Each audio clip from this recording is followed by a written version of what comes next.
Welcome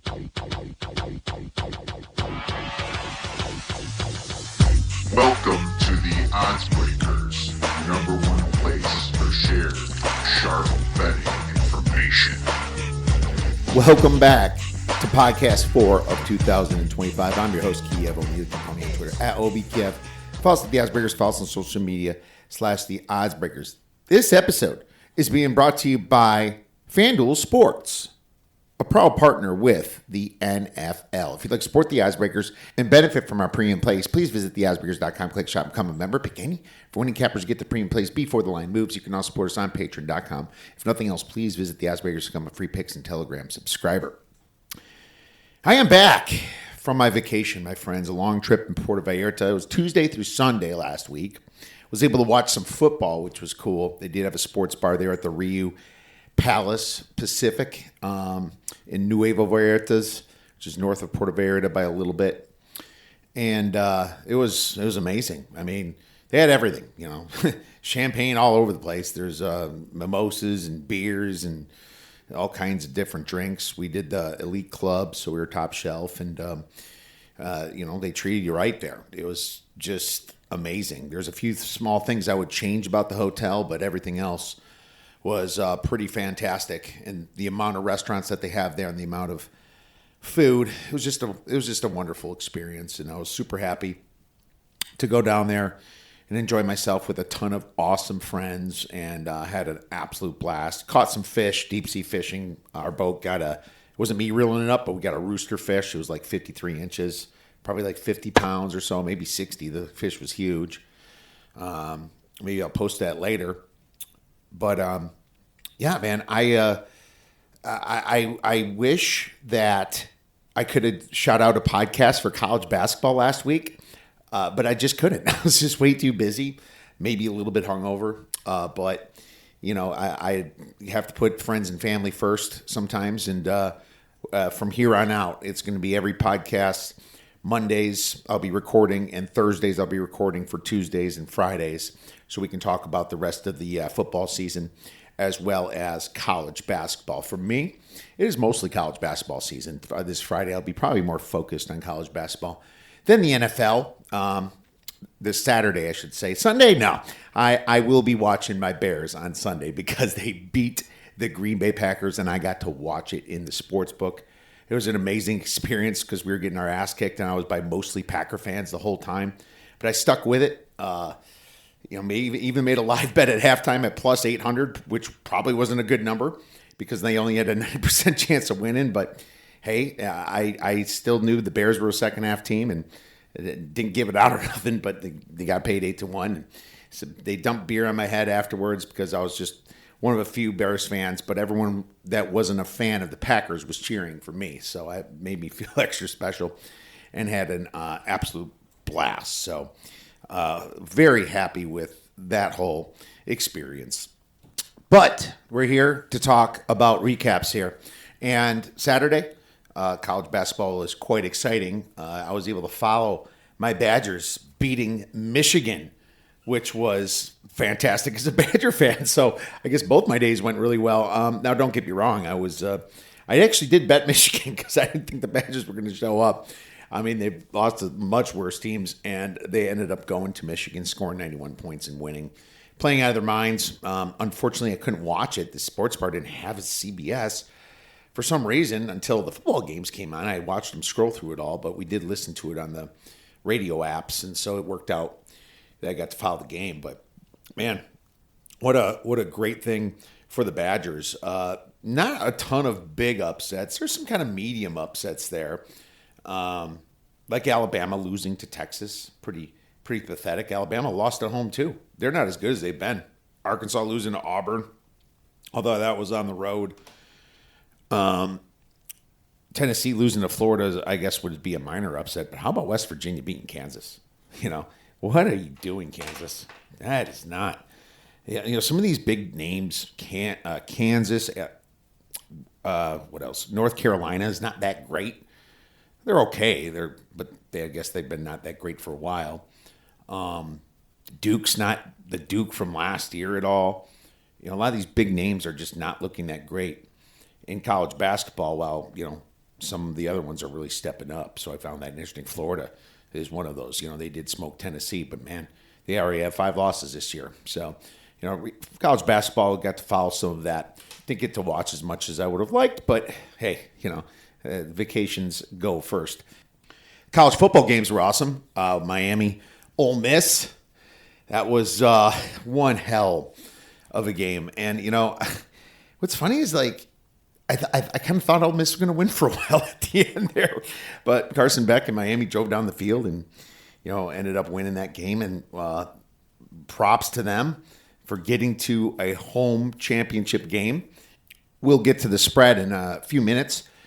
But, Miami against Indiana beating Oregon 56-22. That wasn't even a game. That was over in the middle of the second quarter. Oregon got 7 points, 7-7, okay. Then choked the ball up. That was just a lot of Indiana's defense just really smoking them. What's funny is the box score shows Oregon got more yards, but that was 100% misleading. Even the second half, Oregon got outscored 28-15 after adjustments. That's how crazy freaking good Indiana is, and none of us had them power rated as high as they are now, especially on the public sites. I don't remember ever seeing team rankings have a team 36.4 points above the average. Sagarin's got them at 100.21. Historic stuff. I have to go back and see if there's any other big teams that were up there. I would guess LSU of 2019 would be the one, but man, that has been just a fun season for Indiana. I will say that I think Trinidad Chambliss is one damn good at quarterback, and I guess his only knock is his height, but he looks like he plays tall to me when he's out there, and I feel like he's listed at 6 foot 5'11". He's actually listed at 6'1", but he's probably a little bit shorter than that. But I think he might be the best quarterback out there. Dante Moore obviously is great, but he didn't look great in that game against Indiana, did he? No, he did not. So Dante Moore is a little bit taller, listed at 6'3", but funny enough, if you looking at him and Chambliss, I would have guessed, if I didn't know ahead of time, that Chambliss was the taller guy. But man, huge props to Chambliss, and he's now trying to go back to college because he doesn't think he's going to be high in the draft and make some money, and he has to sue the NCAA to do it. So that's really interesting. He might win too because of all this craziness going on with NIL. But otherwise, college football is going to be very exciting next Monday.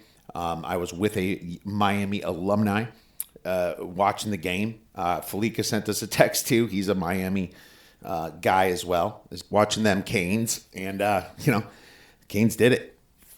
So that spread of now 8.5. I don't know where this is going to go, but I was funny. I thought it was starting to get a little bit big because I upgraded Indiana a pretty dang good amount. I have Indiana -7, and I thought I was going to be kind of high.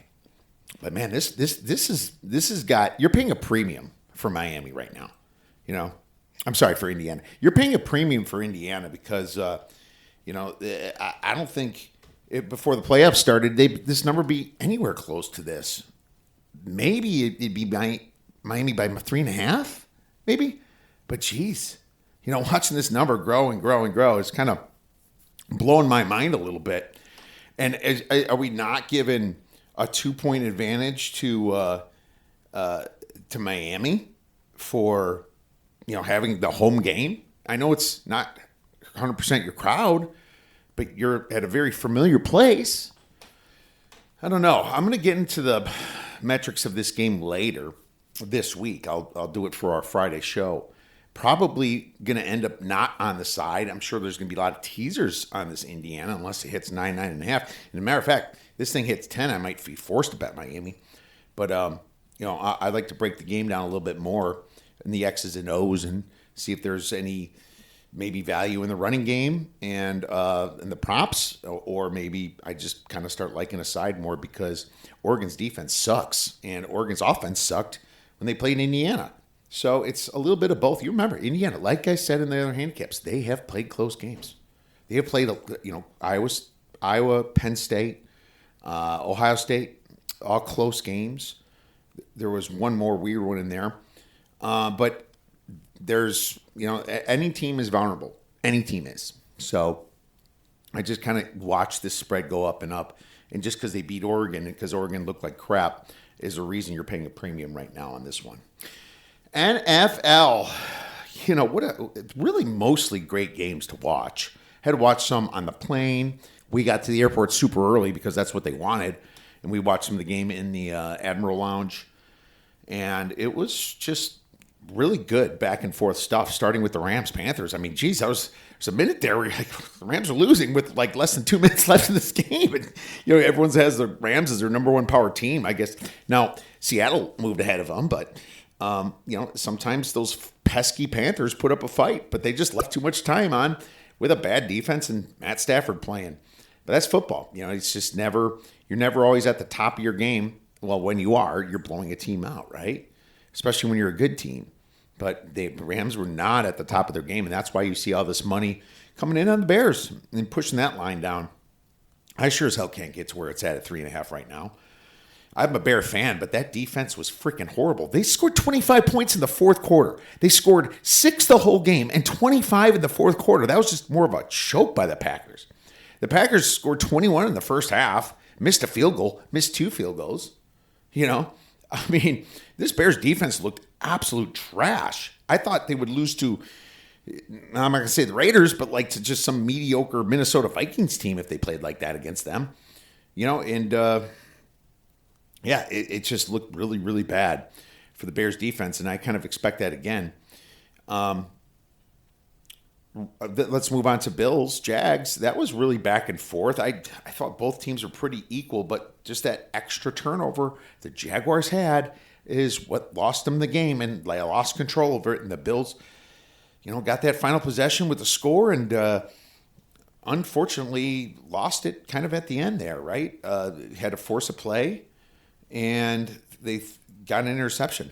So that's pretty much what ended the game. And there was only 10 seconds left when it happened, but the Bills got that touchdown.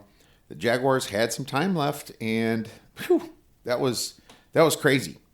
Unfortunately, at the very end of the game, I had to go to the game cast because I could not watch it as we were boarding and stuff. But was real interesting how close that thing got, and they ran timeout on themselves. Had enough time at 1:04 left, but the interception, it's got them. And then the Bills took care of business. So I mistaken. The Bills actually ran it down to 104. So, yeah, it's the Josh Allen's got the playoff experience. He doesn't have the playoff winning experience necessarily, but that's the next step as the quarterback takes. And that's why Trevor Lawrence, he did have one playoff run, but he's probably kicking himself now and shouldn't throw that early interception that put the Bills right away in scoring position. That's the game right there. That's also a little coaching. You're running all over this team and you screwed it up. And now you got to pick them pretty much, Bills against Broncos. I think this is going to flip and the Bills will eventually be favorites here. I really do. Josh Allen is the playmaker, but I'm going to tease the Broncos and maybe I'll tease the other side when this thing flips, because I think it's going to flip. I actually do have the Bills as a 2-point dog, but I would bet the Bills if I had to at pick them, because Josh Allen is the best playmaker in the game and he has the experience. So, interesting lines coming up. And then 49ers, Eagles, that's the bet we won. We lost Jacksonville. We won on the Niners, Eagles. We have a teaser going too with Carolina, if you remember, the Steelers plus 13.5. That's the final leg of our 3-leg 10-team teaser, but that's tonight. But, the Niners get George Kittle injured, torn Achilles, probably out for the first part of next season too. And they ended up still winning because something's wrong with the Eagles. As a Bears fan, I much would have rather played the Eagles than the Rams. I would have bet on the Bears if they were playing the Eagles. But the Bears would beat the Eagles right now, I think. And so now, because of that, we play the 5 seed instead of the 4 seed. I would have much rather played I would have much rather played the 3 seed than the Eagles, but that's just how it goes. And the seeds aren't always as good as because the Rams were massive 10.5 point favorites. Moving on, we saw some Chargers Patriots, and that wasn't even a game really. The Chargers just could not move the ball. They have zero offensive line. Justin Herbert got smashed, injured, and still played through it. He was banged up. His hand was banged up. So was Drake May, actually, a little bit, because the Chargers do have a good pass rush, but they just couldn't put any points on the board. I could not believe seeing the Patriots defense play like they did at home. It was something else to see that. Really, really scratched my head a little bit and being like, wow, this defense was never the reason why they're in games. It was their offense, and here we are. It's like, wow.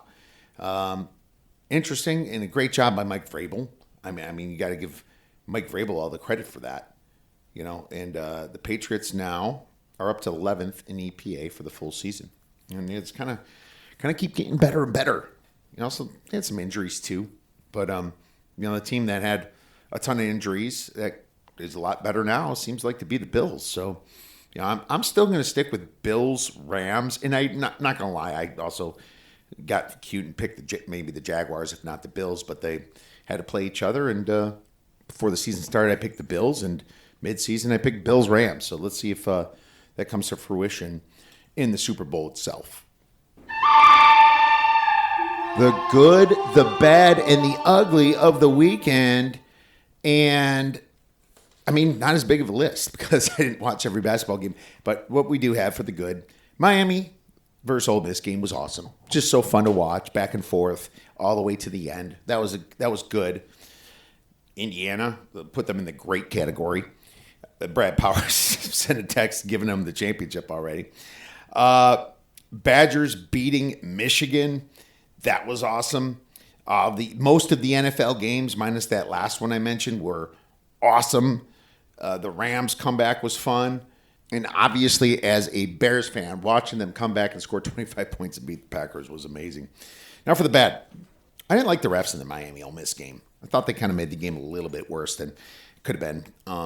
Some really bad PI calls there. And they only do it at the end. It's like, dude, call the game like you do the whole game at least if you're going to suck as a ref. Oregon's second half, oh my God. You had a chance to catch them, and you couldn't even do that. The Packers field goal kicker missing 2 freaking field goals. That was brutal for the Pack. You also have Matt LaFleur in his second half plays. Oh, dude, what happened there? You just become shells of yourself. You quit those fun crossing routes that were smoking it for you. I don't understand. It's funny. That Shanahan, LaFleur, McVay, that coaching tree somehow kills Dennis Allen and the Bears. It's killing Dennis Allen. He makes my bad. I don't care what happens. That was more about LaFleur in the second half than him. John Harbaugh getting fired. I'm sorry, Lamar backers. It is not Harbaugh. It is not Harbaugh. But, it's hard to trade a quarterback when there's not many in existence, right? So I understand the firing. I just think it's not going to necessarily work out for you. And then Alabama and Kentucky, bad basketball teams from what they were in years past. Now for the ugly. The Oregon Ducks, the way that they started that game, and just that game was completely non-existent. Thank God that was the night we went out, because we went out to a restaurant downtown Puerto Vallerta, and it was hard to find a place that would fit us all. And then we just started watching this like it didn't even matter anymore. I guess that was good for the non-sports fans and the women in the crew. NFC North had to play each other. That's ugly too, because they were a damn good division, and the only 2 playoff teams were the Bears and the Packers, and they had to play the first weekend of the wild card. While the the NFC West got to play scrubs, and the one got the number 1 seed. I just feel like, man, it sure made it so they can have 3 teams left in the divisional round out of 4. And then obviously the Chargers-Pats game thank God when I got home and I was tired, I was like, well, I probably don't even have to really pay attention after the game started getting out of hand. And it was a snoozer towards the end.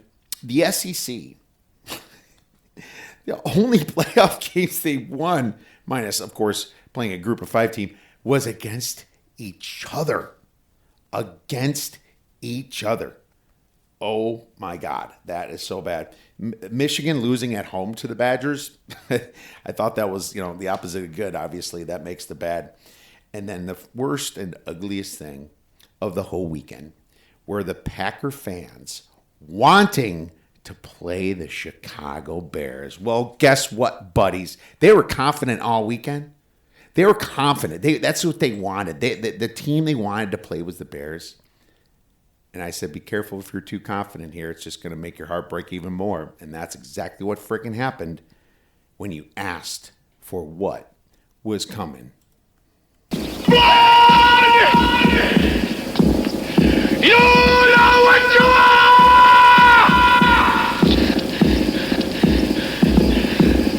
Just a dirty son of a bitch!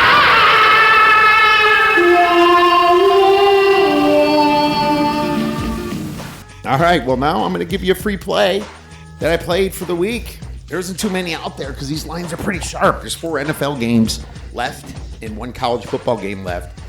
And Tuesday basketball's not up, but the game we're going to give you is the Bears versus the Rams. And I should say Rams versus Bears. It's in Chicago. It's going to be cold.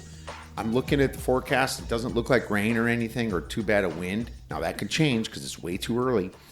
But the over number seems low to me at 51. And maybe it goes under because frickin' Hockley was just announced as a ref. But there has been some overs games with him this year.